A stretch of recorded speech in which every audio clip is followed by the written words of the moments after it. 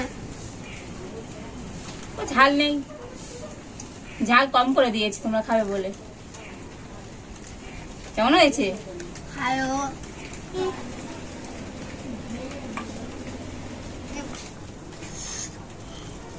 লঙ্কা লঙ্কা।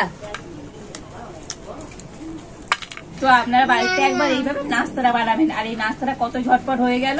তো এটা চা বা কফির সাথে বিকালে খাবেন তো বন্ধুরা দুর্দান্ত লাগবে খেতে। আর বাড়ির বাচ্চা থেকে বড় সবাই কিন্তু এটা খুব পছন্দ করবে। তো আপনারা বাড়িতে বানালে কেমন হয়েছে তো একবার কমেন্ট করে জানাবেন। আর আজকের এই নাস্তার রেসিপিটা যদি আপনাদের ভালো লাগে তাহলে লাইক করে দেবেন, আর সবার সাথে প্রচুর করে শেয়ার করবেন। তো আর এই পর্যন্ত, আপনারা ভালো থাকুন, সুস্থ থাকুন, দেখা হচ্ছে নতুন কোন একটা রেসিপি নিয়ে।